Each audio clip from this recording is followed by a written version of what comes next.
इस बीच में हम कुछ एक्सपर्ट से भी बात करने की कोशिश करेंगे, खासकर वो एक्सपर्ट जो एविएशन सिक्योरिटी के जानकार हैं, जिनको पता है कि आखिरकार ये हुआ तो हुआ कैसे होगा और आगे अब क्या होने वाला है।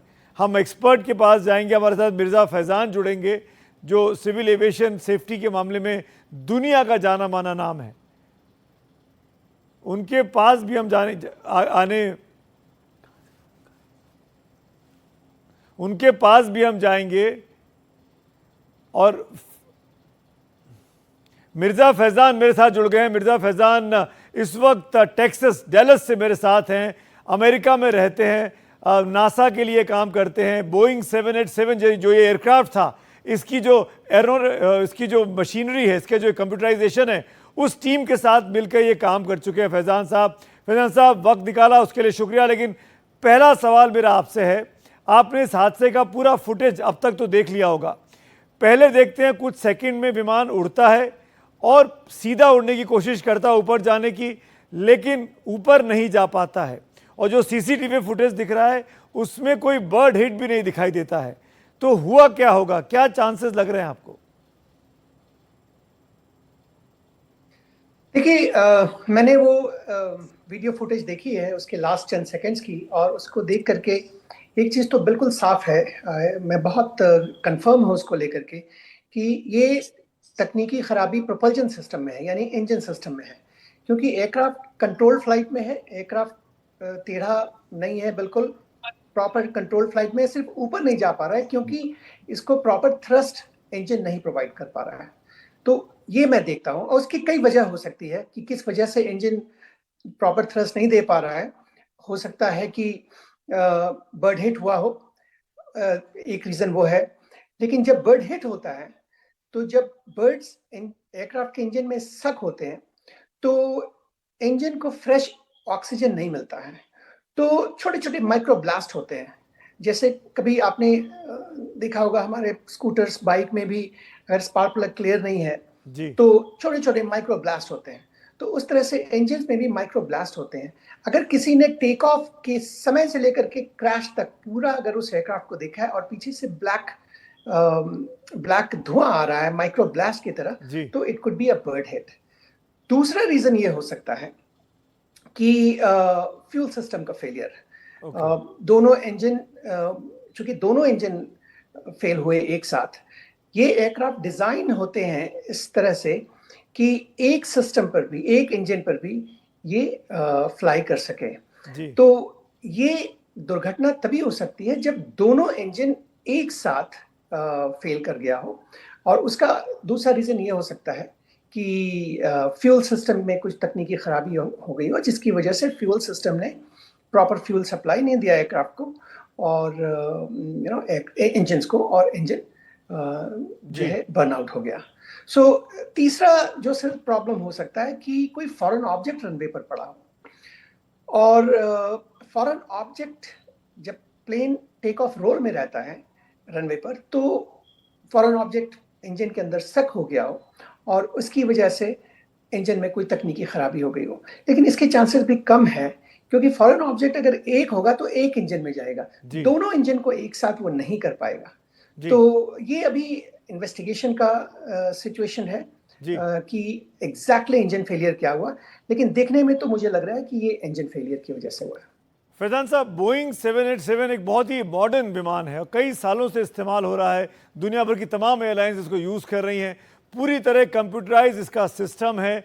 क्या, बहुत ही बेसिक चीज़ जानना चाहता हूँ, कंप्यूटर्स कई बार ख़राब हो जाते हैं, हैंग कर दिए जाते हैं, हैक कर लिए जाते हैं, वो ऐसी कोई सिचुएशन तो नहीं हो सकती? देखिए, बिल्कुल सही कहा आपने। ये state of the art avionics system है 787 में। इसके बहुत से एवियोनिक्स सिस्टम्स मैंने खुद डिज़ाइन किए हैं। तो कंप्यूटर, देखिए, एयरक्राफ्ट की किसी भी सिस्टम के डिज़ाइन की एक फिलॉसफी है जो हम फॉलो करते हैं, उसको बोलते हैं फेल सेफ डिज़ाइन फिलॉसफी। और what is fail safe design philosophy क्या है? फेल सेफ डिज़ाइन फिलॉसफी ये है कि अगर एयरक्राफ्ट का कोई भी इंपॉर्टेंट कंपोनेंट फेल कर जाता है तो भी एयरक्राफ्ट सेफ रहेगा। और हम उसको इम्प्लीमेंट कैसे करते हैं? ऑफ कोर्स एक सिस्टम को बनाने में क्वालिटी प्रोसेस तो होते ही है, साथ ही साथ हम रिडंडेंसी देते हैं, यानी एक फेल हो गया दूसरा वहीं से उसको टेक ओवर कर लेगा, दूसरा फेल हो गया तीसरा टेक ओवर कर लेगा। तो अगर एक कंपोनेंट हैंग हो गया, हालांकि उसके चांसेस बहुत कम है, बिकॉज ये बहुत state of the art systems होते हैं। ये हमारे माइक्रोसॉफ्ट या किसी डेस्कटॉप की तरह नहीं हो कि हैंग करते हैं, लेकिन अगर एक हो भी जाता है तो दूसरा सिस्टम इमीडिएटली उसी सिचुएशन से, उसी स्टेट मशीन से उसको ओवरटेक करके और वहां से लेके चलेगा। तो ये चांसेस थोड़ा कम है।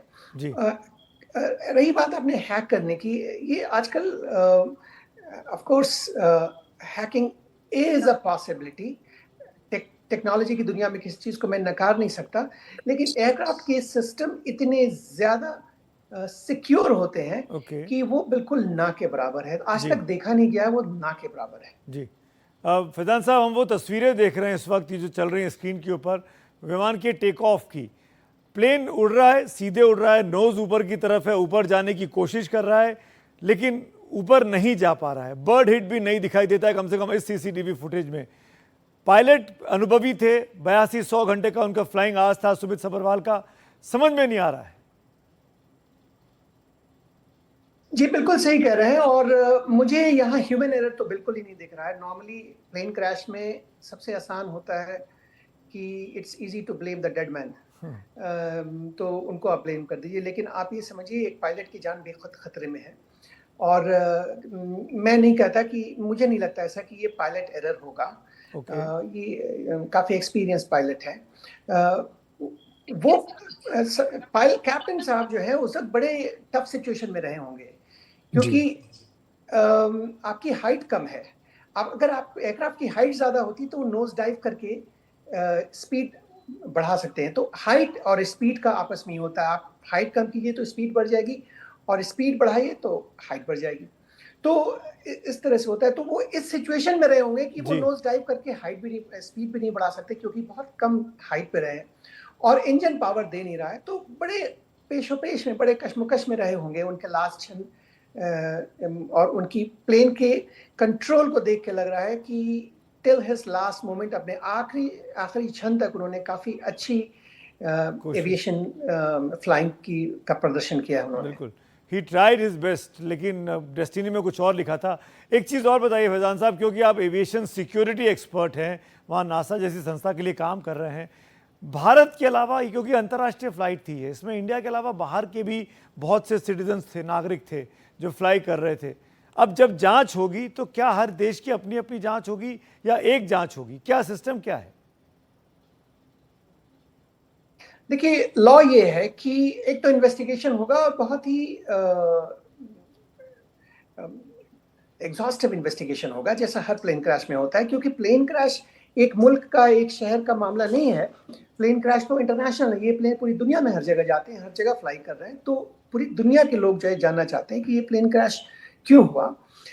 लॉ ये है कि किसी भी कंट्री के 20 से ज्यादा सिटीजन अगर उस एयर क्रैश में डेथ होता है उनका, तो उस कंट्री का भी एक रिप्रेजेंटेटिव, एक रिप्रेजेंटेटिव या एक कमेटी उस प्लेन क्रैश का हिस्सा बनती है।